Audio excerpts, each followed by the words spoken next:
สบายดีสบายดี FC ทุกท่านผู้ติดตามและรับชมวันนี้ก็มาเปิดคลิปอยู่เพื่อนพี่น้องเลยผู้ใดที่จำได้สถานที่ที่บอนคอยอยู่นี่นะพี่น้องเนาะคลิปที่คอยมาผู้ใดที่ติดตามช่อง YouTube คนเนาะน่าจะฮู้บอนที่คอยอยู่นี่เนาะ2 ปีที่แล้วที่คอยมาถ่ายอยู่นี่เนาะ2 ปีที่แล้วตั้งแต่ปี2024เนาะคอยมาถ่ายอยู่นี่ผู้ใดที่จำได้คอมเมนต์กันเข้ามาได้พี่น้องว่าอยู่นี่อยู่ไสเนาะพี่น้องนี่ก็คือโฮมกกยังกับหู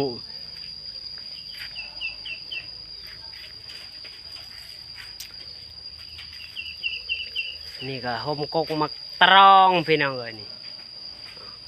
โฮมกกมักตองนะพี่น้องเนาะ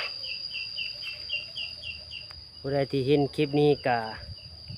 อย่าลืมกดแชร์กดไลค์ให้บ่าวหน่อยคำโศกเด้อพี่น้องเนาะวันนี้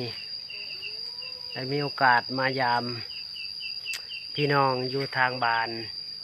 ศรีวิไลพี่น้องเอ้ยเนาะทางบ้านศรีวิไลมายามอายสวีทพี่น้องเอ้ยไก่เราหลายดีพี่น้องเอ้ยก็สิขอ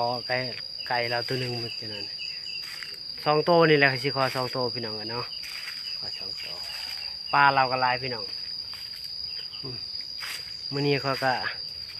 แต่ตอนกินข้าวบ่ได้ถ่ายให้เบิ่งพี่น้องเอ้ยเนาะลืมถ่ายนี่พี่น้องเห็นปลาแล้วลายน้องปลาเนาะน้องปลาอยู่ใกล้ๆนี่แหละพี่น้องเนาะเห็นบ่ที่แรกเขาว่าสิกินอันนั้นก้อยปลาบ่มีแห่ก็เลยต้มไก่แทนพี่น้องไว้เนาะอันนี้ก็คือผาหมูเก่าเนาะนี่แน่พี่น้องอยู่นี่เนี่ยแรกๆที่คอยเลี้ยงทำเบ็ดเนาะคอยเลี้ยงอยู่นี่เนาะของมูอยู่นี่คอยยังอยู่นี่แหละพี่น้องไว้เนาะ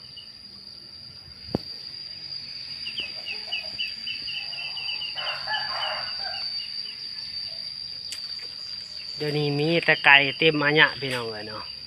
เดี๋ยวนี้นะโอ้มีแหละอันน่ะตัวหมูกับบ่มีแล้วพี่น้องอยู่นี่เนาะนี่จะไปมีอยู่พี่น้องอันนี้หมูป่าพี่น้องเลยเนาะเดี๋ยวคอยจะให้เบิ่งเด้อหมูป่าพี่น้องเลยเนาะเดี๋ยวจะให้เบิ่งหมูป่าพี่น้องเลยเนาะให้เบิ่งหมูป่าก่อนพี่น้องเลย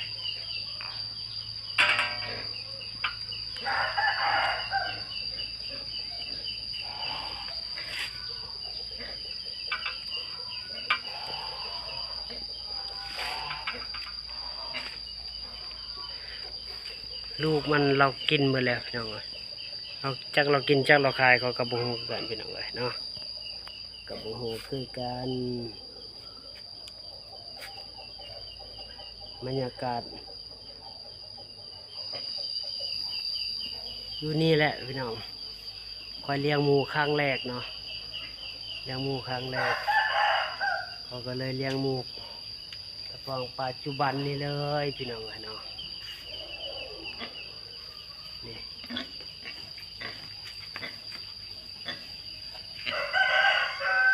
พี่น้องนี่หมูป่าเห็นบ่มาพี่น้องโอ้เห็นบ่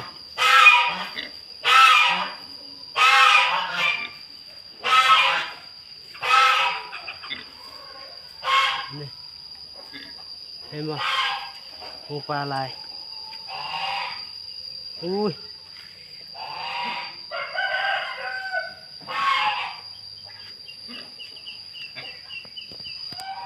มดแดงไฟ เห็นบ่พี่น้องมาหมูปลาอันนี้หมูปลาแล้วก็ได้มาจะใช้หมูปลาละในโซเวียตปลาทุหมดแดงไฟยังไงปลาทุหมดแดงไฟไล่หมดทายหันให้มึงพี่น้องเลยหมดแดงไฟไล่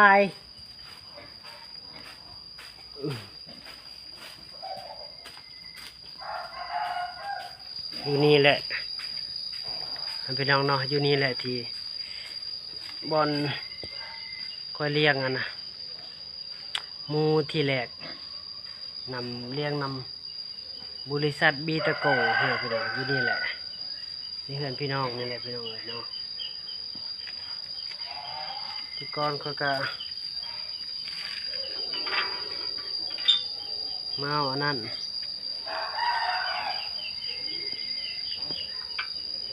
มาเอาปลาแล้วก็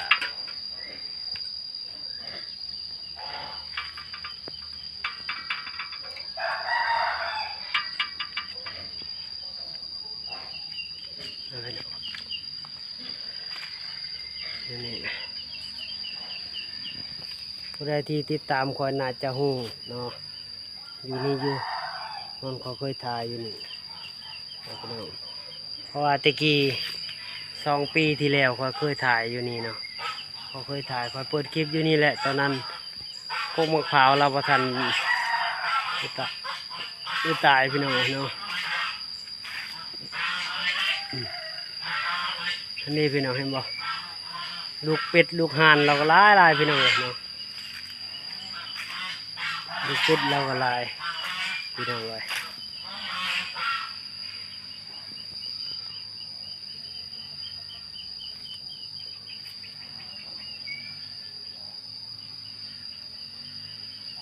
เดี๋ยวจะย่างไปได้ไก่ลูกเป็ดเนาะลูกเป็ดลูกห่านเราลูกห่านอยู่พุ่นพี่น้องเนาะ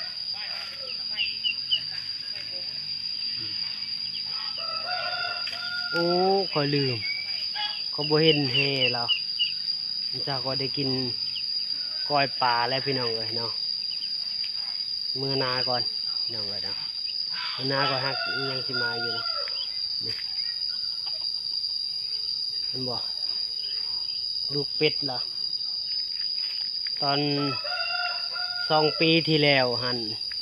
อยู่นี่เถียงเราพี่น้องนี่อยู่นี่บนเฮือนห้องเราอยู่นะอยู่นี่พี่น้องแล้วก็เราก็ย้ายไปอยู่พุ่นบัดนี้พี่น้องเนาะเดี๋ยวขอชิตัดภาพไปเบิ่งไก่เราร้ายทางนั้นพี่น้องเนาะขอชิตัดภาพอยู่พุ่นพี่น้องเนาะไอ้ลุงนี่เห็นบ่พี่น้องนี่ก็คือพอตู้ค่อยผู้ใดที่อยากได้ไก่ล่ะติดต่อหาได้พี่น้องติดต่อเขาก็ฉีดทูหาเราเองก็ได้พี่น้องวันนี้มีที่ลูกไก่ตีเลยพี่น้องเงินนี่นะไก่มันยอดมีแต่ลูกไก่ตีพี่น้องเห็นบ่น่ากระแมนเบิดพี่น้องก่อนมีแต่ลูกไก่ตีพูนจนสุดพูนเห็นบ่ลูกไก่ตีเราผู้ใดที่อยากได้ติดต่อหาคอยก็ได้พี่น้องเนาะติดต่อหาคอยก็ได้เราก็เมื่อแล้วเนาะนี่พี่น้องเราย้ายมาอยู่พี่แล้วแต่ก่อนอยู่พุ่นเนาะบอลคอยทายมีที่นี่เดี๋ยวนี้เราก็ย้ายมาอยู่พี่เลยพี่น้องก็มายามเราอีกเทื่อหนึ่งยังมีแต่แนวไก่ตีพี่น้องเห็นบ่โยงแม่นเบิดพี่น้องเลยเมืองพี่น้องพังนั้นเห็นบ่พังนั้นเป็ดตัวเป็ดนะเป็ดเก็บไข่พี่น้องเลยเนาะทางอนาของข้าเจ้าพี่น้องมาเป็ดเก็บไข่พี่น้องเลย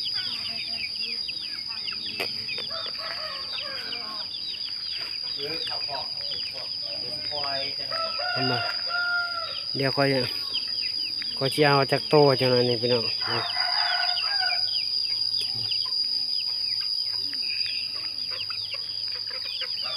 คมพูพี่น้องมากินนะคมต้นพูนะนี่พามูตะกี้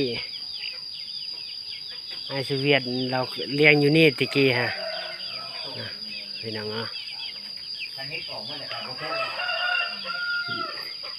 เพื่อนเราอยู่นี่จำไว้เด้อพี่น้องถ้าผู้ใดที่อยากได้นะไก่ตีนะลูกไก่ตีกับFC ค่อยมีแถวผู้ใดที่นะอยากได้ไก่ตีเนาะอยู่ที่บ้านศรีวิไลพี่น้องเอ้ยเนาะนครหลวงเวียงจันทร์เนาะ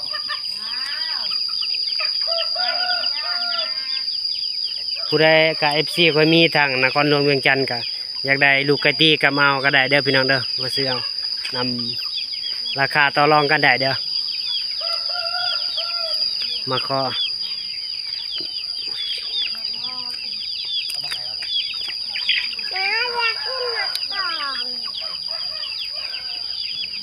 ราคาต่อกันได้เด้อพี่น้องเด้อลูกไก่ตีนี่ก็แมนเบิดพี่น้องเลยเนาะลูกไก่ตีนี่มาขอซื้อน้ำเหล้าก็ได้อย่าไปไกลเราลูก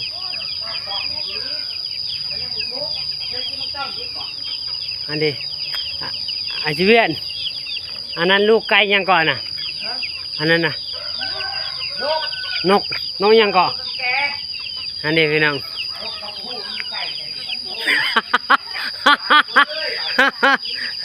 อันนี้พี่น้องตัวไก่มั้งนกพี่น้องเลยนกเราก็ลายเลยพี่น้องอันนี้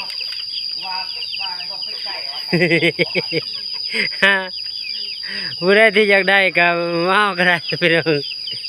อันนี้บ่ตัวนกพี่น้องเลยไล่เด้นกเราเลี้ยง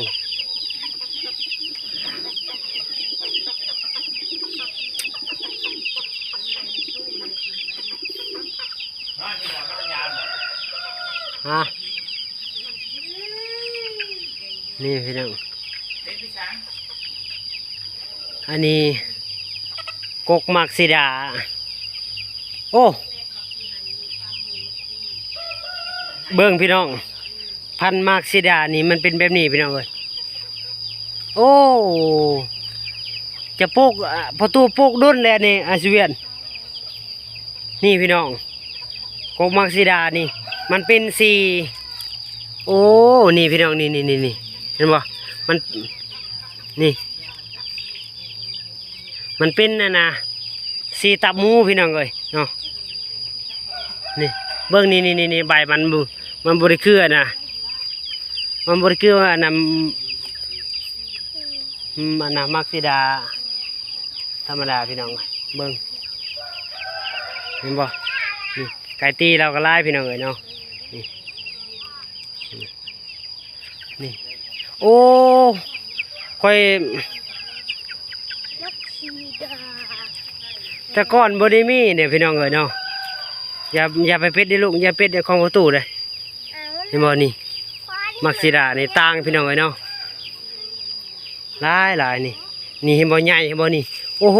นี่หน่วยใหญ่อะไรพี่น้องนี่เห็นบ่นี่ปอโถฮันนี่เห็นบ่เอาใส่มาลงตุงมาลงตุงติงในมากนะมากสลองกอง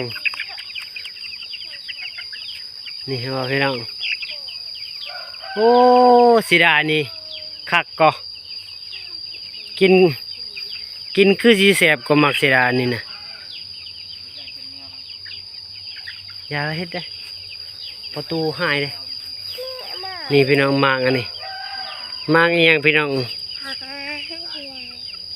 ผู้ใดฮู้คอมเมนต์มาเด้อพี่น้องจะน่าจะกินจะขอกินนี่พี่น้องเบิ่งนี่เบิ่งนะอย่ากวนนะสิถ่ายคลิปนี่นะ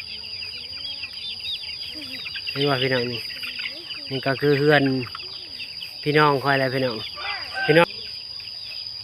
นี่พี่น้องนี่ตัวหานกับบ่มีพี่น้องเลยตัวหานผู้ใดที่อยากได้ก็มาเอาก็ได้เด้อพี่น้องเด้อตัวหานบ่ได้เอาละเด้อซื้อน้ำเราเด้อพี่น้องเด้อราคาต่อรองกันได้พี่น้องเลยเนาะราคาต่อรองกันได้นี่เห็นบ่พี่น้องนี่ก็มาเคียบพี่น้องเนาะมักเคียบฝรั่งพี่น้องเลยเนาะนี่เห็นบ่พี่น้องอันน่ะใหญ่ๆหั่นนั่นฮะเห็นบ่ก็มาเคียบฝรั่งอันนี้ก็คือลูกห่านเรามึงมักอันนี้กกมักสีดาเราพี่น้องเนาะอันนี้มักสีดาธรรมดามือพี่น้องเลยอันนั้นแนวพันธุ์นี่พี่ช่างไรพันธุ์อินเดียบ่ตัวเมื่อกี้นี่นะเราว่าเอามาแต่ประเทศอินเดียเพื่อพี่น้องเนาะเราว่าเมื่อกี้นี่อยากไปพุ่นนะโอ้ถ่ายคลิปอยู่นี่เห็นบ่พี่น้องพุ่นมาเคียบให้มาเคียบฝรั่งพี่น้องเลยเนาะถ้ามันกินได้มาเคียบฝรั่งเบิ้งมักซิดาเราก็ดกพี่น้องเลยนะเห็นบ่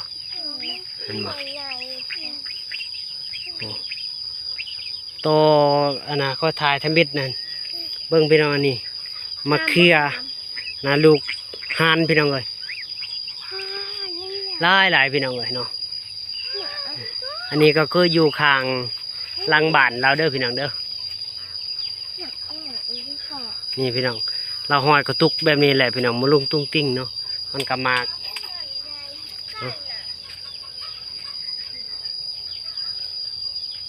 พี่น้องเห็นบ่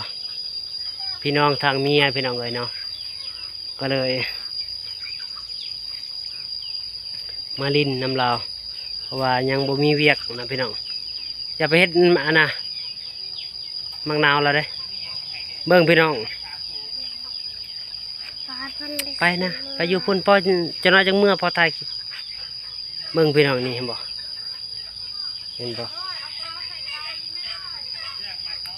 นี่พี่น้องเห็นบ่อันน่ะมังนาวเราพี่น้องเห็นบ่เบอร์พี่น้องเอ้ยป้าความดกทำสมเลยคอยมาแต่เถื่อคอยบริเห็นดกซ้ำนี่พี่น้องเลยปีนี้ดกขนาดนี่เห็นบ่มันสุกเลยได้พี่น้องนี่นะกินก็ได้แต่หวานในมังนาวนี่นะเห็นบ่นี่โอ้งามงาม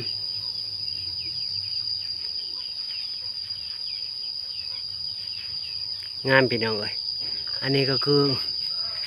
หลักไฟฟ้าแห้งสูงพี่น้องเลยเนาะ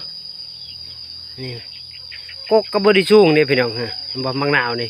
กกไม่ได้สูงหมากแทหมากหวาเปิ้ลถูกนอนเอาเงินเลยเบิ้งนี่พี่น้องนี่เห็นบ่ต้นน้อยนี่เห็นบ่อันนี้นะก็มักซิดาเรานี่นะต้นน้อยนี่เห็นบ่ได้ลูกได้เต่าได้มากแล้วนี่เห็นบ่กับผู้หญิงนี่โอ้ยโคตรกระเดะเลยพี่น้องกับผู้หญิงนี่น้อยซ้ำนี่ได้ลูกแล้วพี่น้องเลยเนาะกับผู้หญิงเนี่ยโอ้ยเบิ่งมักนาวลายพี่น้องเลยนี่เห็นบ่อันนี้มักซิดาอันนี้พันธุ์ธรรมดาพี่น้องเลยเนาะนี่จะเบิ้งนี่กกได้น้อยเตี้ยนี่เห็นบ่หมากเต็มมาหยาเลยอันนี้หน่อไม้พี่น้องเมื่อกินอยู่พุ่นบอนพักห้องเขาอยู่ไปเลยพี่น้องเลยคลิปนี้ก็สิจบแต่เพียงซ้ำนี้พี่น้องอย่าลืมกดไลค์กดแชร์ให้คอยในเด้อพี่น้องเด้อถ้าผู้ใดที่มักคลิปนี้มื้อหน้าก็สิมาอีกพี่น้องเนาะผู้ใดที่มักคลิปนี้ก็อย่าลืมกดไลค์กดแชร์กด Subscribe กดกระดิ่งแจ้งเตือนให้บ่าวน้อยในเด้อพี่น้องเด้อ บายบายพี่น้อง